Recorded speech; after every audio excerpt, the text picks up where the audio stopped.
사랑합니다. 앞선 말씀을 가지고 우리는 기록된 말씀 밖으로 나가면 안 되는 사람들이다 말씀드렸습니다. 그 기록된 말씀이란 구약의 율법을 가리킨다 말씀드렸고, 사랑의 법을 떠나서는 행동하면 안 된다 말씀을 드렸어요. 그리고 제가 한 가지 질문을 굉장히 쑥스럽게 드렸는데, 담임 목사를 사랑하느냐고. 기억하세요? 어떻게 한 주 동안 그 마음 안 바뀌셨어요? 안 바뀌신 거죠? 예. 제가 여러분 마음에 안 들 때도 사랑하신다고 말씀하셨던 거 맞죠? 그거 안 바뀐 거죠? 우리는 내 마음에 들든지 들지 않든지, 내 생각과 동일하든지 내 생각과 다르든지 우리는 그를 사랑하도록 부름받은 사람입니다. 그리고 오늘 사도는 우리에게 말합니다. 내가 너희에게 가서 말이 아니고 너희가 진짜 능력 있게 그 기록된 말씀 안에서 살아가는지 아닌지 알아볼 거다. 친한 사람들하고 사랑하며 지내는 거 누구나 다 하죠. 나와 마음이 다른 사람과도 뜨겁게 사랑하며 살아갈 능력이 있는지 없는지 내가 알아볼 거다. 저에게는 딸이 셋 있잖아요. 아들을 장가 보낸 마음이나 딸을 시집 보내는 마음이나 매 한 가지이겠지만, 제 사랑하는 딸들 시집 보낼 생각하면 참 남자 잘 만나야 될 텐데, 나 같은 남자 만나면 안 될 텐데, 이런 생각을 할 때가 있습니다. 그래서 딸이 남자친구를 사귄다고 하면 제가 부르지 않겠어요? 한번 보자고. 뭘 알아볼까요? 아이고야, 이 녀석 말 잘하는구나. 말 잘하는 거 좋죠. 그런데 말만 잘하는 사람이 있어요. 말은 잘하는데 능력이 없으면, 말만 잘하면 그는 사기꾼이거나 그 말 잘하는 걸 가지고 자기만을 위할 거예요. 아버지가 딸의 남편이 될 사람을 불러서 알아보는 건 그 딸을 너무 사랑하기 때문에, 그 딸의 인생이 잘 되어야 하기 때문이라면, 떠나 있는 사도 바울이 개척했던 교회가 안 좋은 소리가 너무 많이 들리는데 내가 한번 알아보겠다 하는 것 역시 사랑의 마음으로 하는 행동일 겁니다. 그래서 오늘 본문을 시작하면서 사도 바울은 내가 너희를 부끄럽게 하기 위해 이것을 쓰는 것이 아니고 오직 내가 너희를 내 사랑하는 자녀같이 권하려 함이라. 목회자의 첫째 표지 중 하나는 부끄럽게 하면 안 됩니다. 목회자가 목회하다 보면 나와 생각이 다른 성도들도 있을 수 있습니다. 그래서 그를 가르쳐야 할 때가 있습니다. 가르치기는 가르치는데 그 성도를 부끄럽게 만들어 버리는 건 목회자가 하면 안 되는 행동이에요. 내가 너희를 엄히 가르칠 수 있고 불러다가 그 능력을 심판해 보려 하고 알아보려 할 수 있지만, 그 태도를 가지고 사람을 부끄럽게 하면 그건 목회자로서 잘못된 행동이에요. 때로 능력을 시험할 수 있으나 나를 심판하실 이가 주님이시라는 그 서슬퍼런 말씀 때문에 남들을 대할 때도 늘 조심하죠. 그래서 말과 행동을 통해 남들을 부끄럽게 하면 안 돼요. 왜요? 내가 아버지처럼 행동해야 하니까요. 사도 바울은 각 가정에서 아버지가 자녀들에게 어떻게 행동해야 하는지, 또 일터에서 상사가 아랫사람에게 어떻게 행동해야 하는지 에베소서에서 구체적으로 가르치거든요. 그 말씀 한번 확인하시겠습니다. 또 아비들아, 너희 자녀를 노엽게 하지 말고 오직 주의 교훈과 훈계로 양육해라. 주의 교훈과 훈계를 가지고 그걸 내용으로 양육합니다. 내용 좋아요. 내용이 참 반듯해요. 그런데 자녀들을 노엽게 하는 방식으로 가르쳐서는 안 돼요. 아무리 좋은 내용이고 좋은 의도였더라도 성도들을 화나게 하고 성도들을 노엽게 한다면 그는 하나님 앞에서 회개해야 할 제목이 있는 목회자인 거죠. 상전들아, 너희도 그들에게 이와 같이 하고 위협을 그치라. 일이 되게 하기 위해서 초달을 합니다. 일이 되게 하기 위해서 좀 열심히 해봐, 야근도 좀 해, 할 수 있습니다. 그러나 위협하면 안 됩니다. 너 직장 자른다, 이렇게 하면 안 됩니다. 이는 그들과 너희의 상전이 하늘에 계시고 네가 상전인 것처럼 행동하는데 교회 안에서 목회자가 내가 최고의 권위자인 것처럼 착각하는데 아니야. 성도들 위에도 부교육자들 위에도 동일하게 담임 목사 위에도 상전이 계신데 그 상전은 하늘에 계시고 그에게는 사람을 외모로, 그가 성도인지 그가 부교역자인지 그가 담임교역자인지는 상관 안 해. 외모로 취하는 일이 없는 줄 너희가 알미라. 지금 고린도 교회 안에 생긴 문제는 사도 바울이 떠난 이후로 그 교회를 목회하는 여러 목회자들 또 여러 스승들에 의해 교회가 당파가 나뉘어진 거잖아요. 몇 주째 말씀드렸지만 나는 이 목사님이 좋아, 나는 저 목사님이 좋아. 그들을 데리고 팬덤 정치를 얼마든 할 수 있고 교회 안에서는 그걸 팔을 나누어서 당연한 것처럼 몰아가고 있습니다. 사도 바울은 분명히 말해요. 너희들 위에 하나님 계시다. 그 하나님 바라보고 조심해라. 위협하지 마라. 베드로도 동일하게 권합니다. 말씀 한번 확인하시죠. 맡은 자들에게 주장하는 자세를 하지 말고 양무리의 본이 되라. 목회자들에게 주는 말씀입니다. 또 교회를 목양하는 장로님들에게 주는 말씀입니다. 어떻게 하라고요? 주장하는 자세를 하지 마라. 이거 아니면 아닙니다. 하지 말라고요. 그렇게 하면 안 된다고요. 여기에 쓰인 주장하다라고 하는 헬라어 단어가 카타퀴리오라고 하는 단어인데요. 카타퀴리오라고 하는 이 단어는 분해해 보면 되게 재밌어요. 카타라는 말은 어디 어디를 뚫고 어디 어디로 붙어 이런 뜻이고, 퀴리오 하는 말은 퀴리오스, 주인, 다스림에서 나온 말이죠. 본인이 주인이 아닌데 본인이 주인인 것처럼. 우리말에 여기에 해당하는 사자성어가 있죠. 호가, 호위. 호랑이의 달을 뒤집어 쓴 여우라는 뜻입니다. 호랑이가 아닌데 호랑이 달 뒤집어 쓰고 자기가 마치 호랑이인 것처럼 행동해요. 교회 안에서 우리가 얼마든지 이렇게 말하고 행동할 수 있습니다. 맡은 자들은 어떻게 하라고요? 주장하는 자세. 내가 주인인 것처럼 착각하지 마라. 오히려 어떻게 해요? 양무리들의 본이 되라. 여기 이 본이라고 하는 말은 헬라어로 티포스입니다. 영어로 하면 타입입니다. 아, 교회 생활은 저렇게 하는 거지.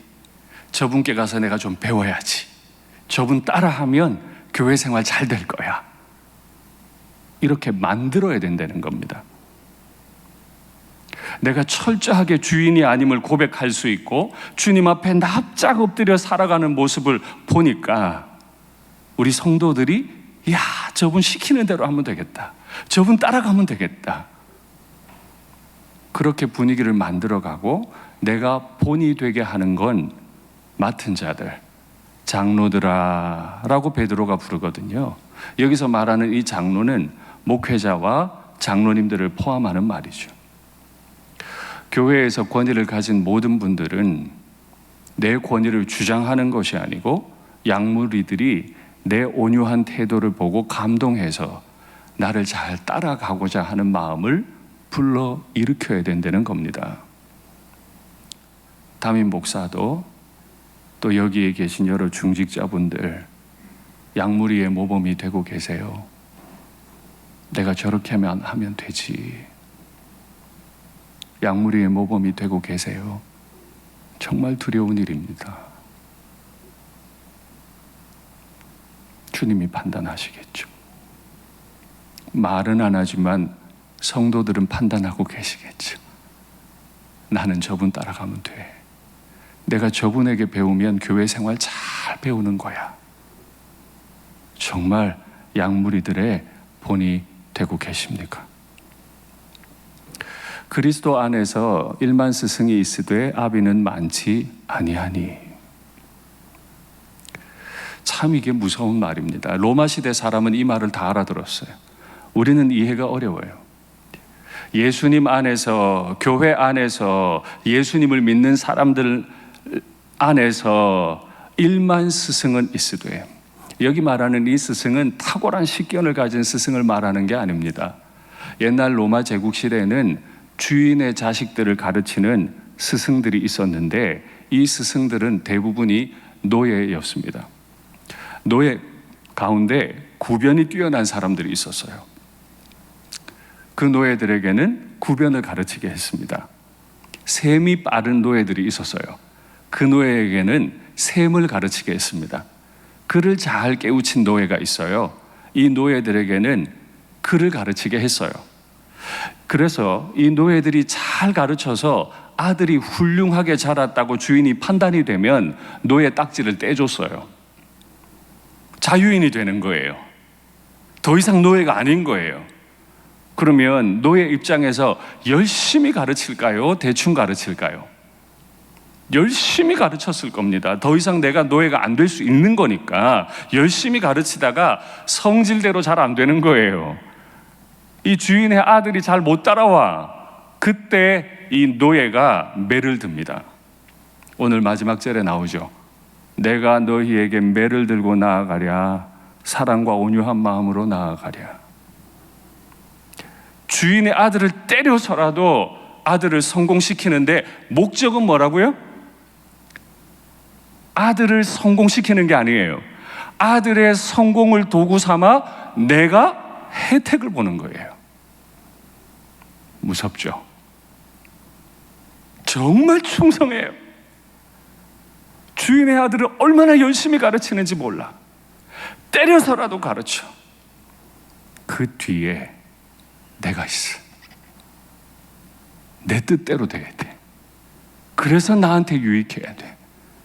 주인의 아들은 반드시 내 출세의 도구가 돼야 돼. 그래서 때렸어요. 이런 아비는, 이런 스승이 많더라. 무서운 말이죠. 교회 안에 직분 줬어요. 열심히 합니다. 그리스도 안에서 일만 스승. 뒤에서 자기 영광 꿈꾸고 내 교회 만들고 싶고 내가 원하는 교회 만들고 싶은 마음 가진 사람들이 많아요. 진짜 많다고 했으니까 이제 우린 물어야 돼요.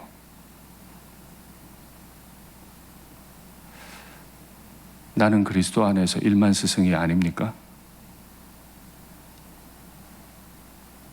열심히 생활하는데 교회를 위해 이렇다 저렇다 말들을 많이 하는데 내가 혹시 교회를 통해 출세하고 싶은 거 아닙니까? 말을 많이 하는데 내 뜻대로 안 돼서 말 많이 하는 거 아닙니까? 아비는 많지 아니하니.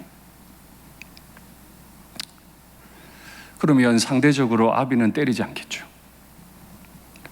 스승이 때리는 사람이라면 아비는 때리지 않을 거예요. 무섭게 말하더라도 때릴 수가 없어. 너무너무 사랑하는 아들이라.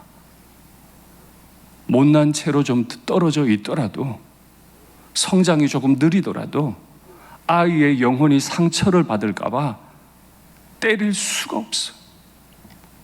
그래서 사랑과 온유한 마음. 그럼 여기서 질문하겠습니다. 내가 교회를 아프게 해서라도 내가 생각하는 바른 교회로 만들어가고 있습니까? 아니면 사랑과 온유의 마음 때문에 속앓이를 하고 있습니까?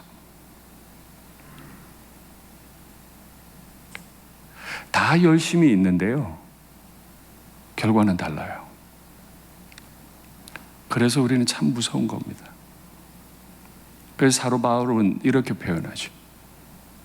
내가 복음으로써 너희를 낳았습니다. 스승은 해산의 고통을 알지 못해요.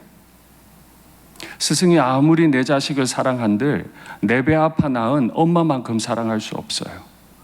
아빠만큼 사랑할 수가 없어요.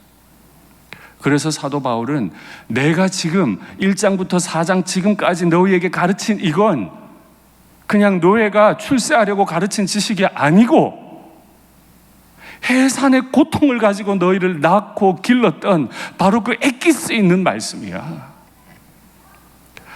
사도 바울은 어떤 환경에서 고린도 교회를 낳았습니까? 제가 이 강의 처음 시작하면서 드린 말씀이 있죠.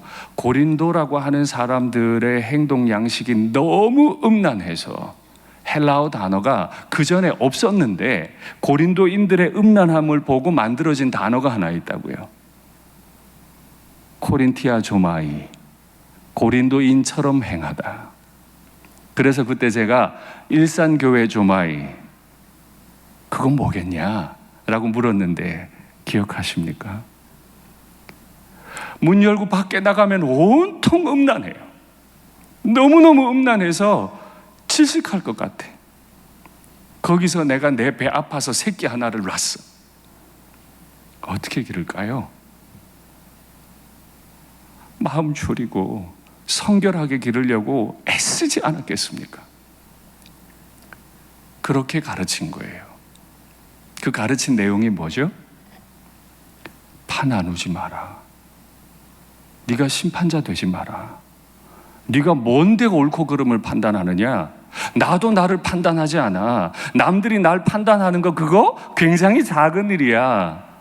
왜냐하면 나를 심판하실 이는 오직 주님이시기 때문이다. 베드로가 오라, 게바가 오라, 아볼로가 오라. 누가 감히 판단을 해? 저 목사님이 더 좋아. 아니야, 이 목사님이 더 좋아. 누가 그런 판단을 해? 아무도 교회 안엔 판단할 수 없어. 고린도라는 시가 음란했고 그 음란한 가운데 교회를 낳았다면 정말 그 엑기스는 뭐예요? 1장부터 4장 고린도 교회 가장 처음 쓴 편지에서 무려 넉 장을 통해 설명하고 있는 바로 그거. 나누지 마라. 연합해라. 사랑해라. 너희를 심판할 분은 하나님이셔. 조심히 살아. 이거죠. 고린도 전서 강의 오늘 13번째 시간인데 어떻게 삶의 변화가 좀 있으셨어요? 남들을 심판하지 않으려고 조심하고 계세요? 말과 행동이 정말 조심스러워지고 있으세요? 늘 한마디씩 하던 게 자꾸 줄어들고 있으세요? 그게 우리 열매로 나타나야 합니다. 그러므로 내가 너희를 권하는데 너희는 나를 본받는 자가 되라. 난 너희 심판하네. 난 나도 심판하네. 왜냐하면 나를 심판하실 분이 주님이시니까. 난 너희를 심판하지 않고 너희를 세우기 위해서 세상의 끄트머리에 둔 자같이 살고 있어. 너희는 나를 본받는 자가 되라. 판단하지 마라. 세상의 끄트머리로 가라. 준비되셨습니까? 교회 안에서나 믿음의 가정 안에서 그렇게 권위 없는 자처럼 고요하고 평온하게, 고요하고 착하게 하나님 앞에서 신앙생활할 준비를 하셨습니까? 이로 말미암아 내가 신실하고 나에게 아들 된 디모데를 너희에게 보내노니. 담임 목사인 바울에게 신실하고 아들 된 디모데가 있었대요. 그래서 제 마음에 이런 기도를 잠깐 올렸어요. 하나님, 내게 이런 부목사님 좀 주세요. 우리 교회에 계신 부목사님들 디모데 같을까요? 아닐까요? 대답을 하세요. 이게 예 아니요로 제가 줄게요. 우리 교회에 계신 부목사님들 디모데입니까? 이쪽은 좀 큰데 이쪽은 안 들리는 것 같으네요. 우리 목사님들 분발해야 되겠어요? 다시 여쭤볼게요. 하나님이 저 목회하라고 제게 붙여주신 분들은 디모데 같습니까? 아멘. 제가 제 처와 우리 부교육자들에 관해 얘기하다가 종종 눈물을 흘립니다. 억울해서, 미칠 것 같아서 아니고 참 좋은 분들 붙여주셨다 이야기하다가 제가 종종 울었어요. 앞으로도 이런 좋은 목사님들 많이 만나도록 담임 목사 위에 기도 좀 많이 해주십시오.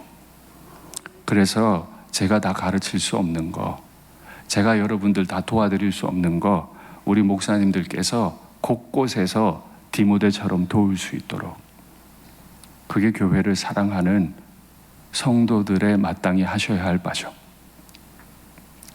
바울이 문제 많은 이 고린도 교회에 디모데를 보냈습니다. 그러면 이제 고린도 교회 입장에서는 누구를 하나 보낸다는데 진짜 이 사람이 좋은 사람인가 알아봐야 되잖아요. 디모데는 좋은 목회자입니까? 성경에서 찾아야 돼요. 사도행전 말씀 확인하시죠. 디모데는 루스드라와 이고니온에 있는 형제들에게 칭찬받는 자니. 그는 루스드라에 살고 있는 사람인데 이고니온에까지 그의 인격과 신앙의 소문이 확 났어요. 너무너무 아름다운 거예요. 칭찬받는 자였대요. 저뿐 아니라 우리 목사님들도 다 칭찬받는 분인 줄로 알고 있는데 우리 목사님들 위해 꼭 기도해 주세요. 저뿐만 아니라 우리 목사님들이 명성이 자자해지도록, 일산을 넘어서 우리 목사님들이 은혜롭게 사역하고 은혜롭게 설교한다는 소문이 막 나도록 기도를 많이 해 주십시오. 사도 바울이 이 디모데를 자신의 후임자로 기르면서 넌 이걸 목회자로서 꼭 해야 돼 라고 집중적으로 가르친 내용이 있습니다. 한번 확인하시죠. 주의 종은 마땅히 다투지 아니하고, 마땅히 다투지 아니하고라는 말은 다툴 일이 있다는 얘기입니까? 없다는 얘기입니까? 여기서 담임 목회하고 있는 저에게 다투고 싶은 일이 있을까요? 없을까요? 대답을 해보세요. 다투고 싶은 일이 있을까요? 없을까요? 네. 얼마든지요. 얼마든지요. 근데 명령이 뭐예요? 마땅히 너무나 당연한 듯이 뭐 하지 마라? 다투지 아니하고. 목사는 다투면 안 돼요. 모든 사람에 대하여 온유하며 가르치기를 잘하며 참으며 거역하는 자를 온유함으로 훈계해라. 저거는 목사들만 있을 때 얘기해야 되는데 그치요? 저걸 제가 안 가르쳐야 다투기도 하고 온유 빼고 훈계하기도 할 텐데요. 혹 하나님이 그들에게 회개함을 주사 진리를 알게 하실까 하며. 자, 말이 굉장히 재밌지 않아요? 제3자를 회개시키는 방법이 뭐라고요? 매를 들고 때려요? 정죄해버려요?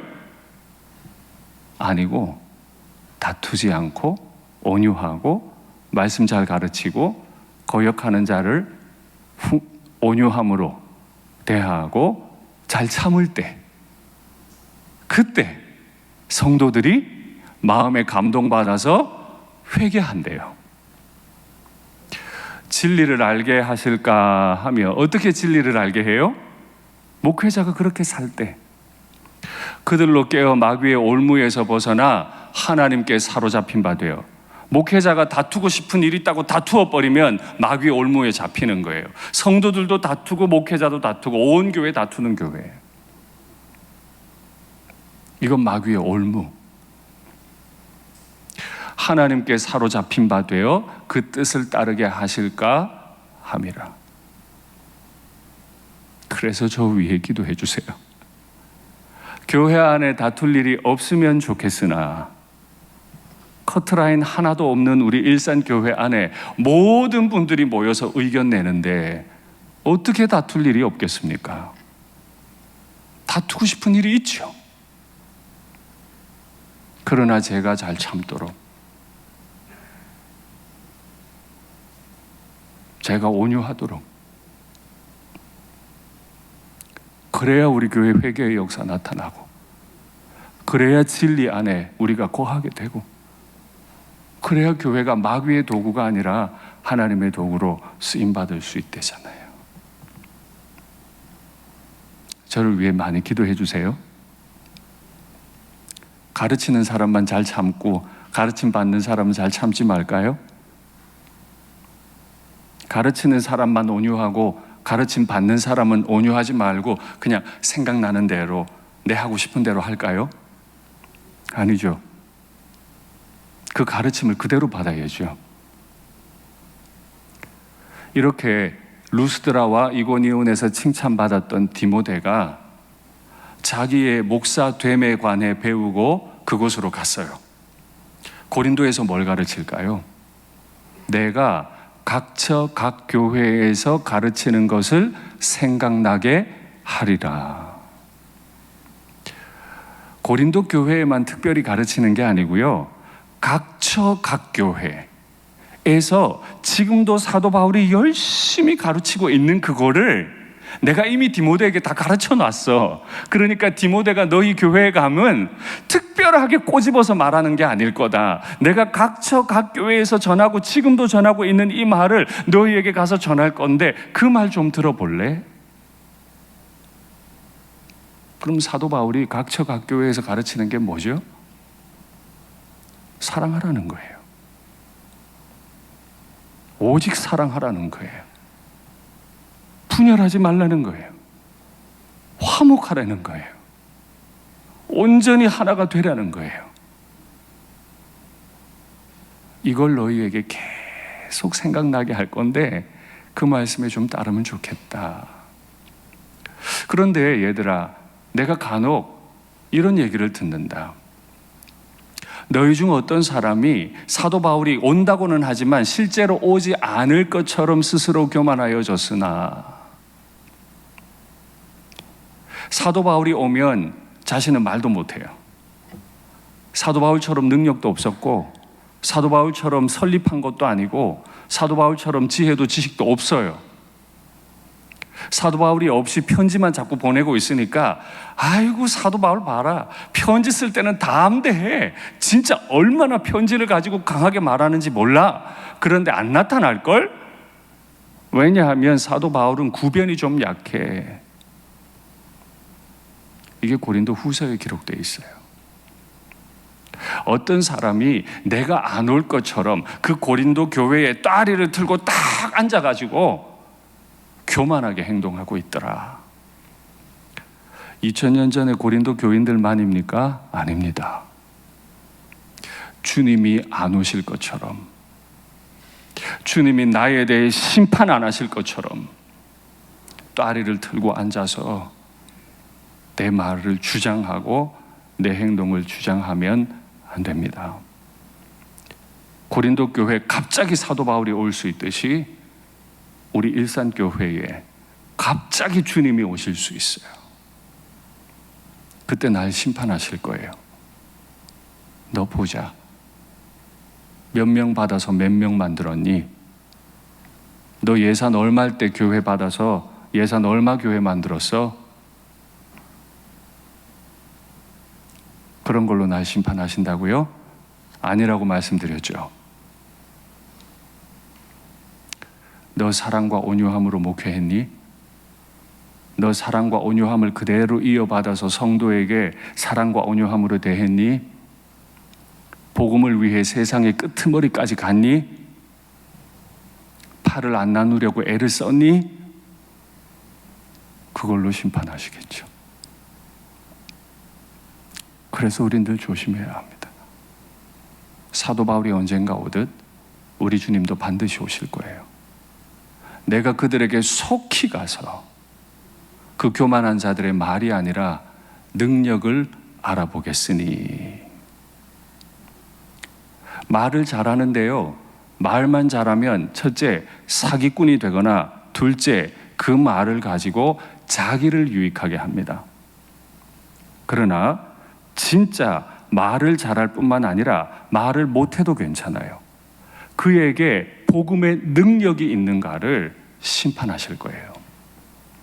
일산교회 담임 목사가 정말 복음의 능력을 나타내고 있는지, 일산교회 장로님들께서, 권사님, 집사님들께서, 특별히 베드로에 의해 장로라고 지목되었던 담임 목사와 우리 장로님들에게 능력이 있는지 없는지 확인하실 거라는 거예요.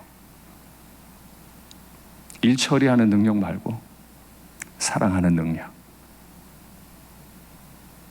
강력한 리더십 말고 온유한 능력, 이거 확인하실 때 주님 앞에 너는 능력 있는 종이었다, 네가 목회하는 동안 하나님의 나라가 정말 아름답게 드러났다, 이런 평가 받으면 좋겠습니다. 우리 귀한 직분자들께서 교회를 섬기는 동안 내가 너에게 직분 맡겼더니 네가 정말 너의 교회를 천국으로 만들었구나, 고맙다. 내가 너에게 남편 되게 했고 아내 되게 했는데 너의 수고와 기도 때문에 너의 가정이 천국이 됐구나, 고맙다. 이런 칭찬받는 우리가 되면 좋겠습니다. 하나님의 나라는 말에 있지 아니하고 능력에 있기 때문이다. 말로 하나님 나라 안 만들어집니다. 사랑의 능력으로 끄트머리로 가서 찌꺼기같이 취급당하는 한이 있더라도 그 자리에서 온유한 마음으로 있을 때 하나님 나라는 만들어집니다. 두 내외가 어떤 사안을 가지고 갑론을박하면 그 가정 천국 안 됩니다. 누구 하나가 죽을 때, 납작 엎드릴 때, 그때 천국 만들어집니다. 그래서 사도 바울이 마지막으로 묻습니다. 내가 너희에게 매를 가지고 갈까? 사랑과 온유한 마음을 가지고 갈까? 매를 가지고 가서 너희를 무섭게 몰아치고 내가 영광 취할까? 내가 다시 너희에게 가서 아빠처럼 엄마처럼 사랑과 온유한 마음으로 너희를 다시 낳아줄까? 뭘 받으시겠습니까? 노예들이 들고 오는 매를 받으시겠습니까? 해산하는 수고를 받으시겠습니까? 다시 질문하겠습니다. 해산하는 수고를 받으시기 원하시면 해산하는 수고만큼이나 사랑으로 연합할 준비가 되셨습니까? 말씀을 맺겠습니다. 나와 생각이 다른 사람을 사랑하는 건 결코 쉬운 일이 아닙니다만, 나와 생각이 다른 사람을 사랑하지 않으면 천국 만들어지지 않습니다. 그러니 나를 쳐서 복종시키고 세상 끄트머리에 머무는 자가 되어서 내 가정을, 내 교회를 천국으로 만들어가는 우리가 되면 좋겠습니다.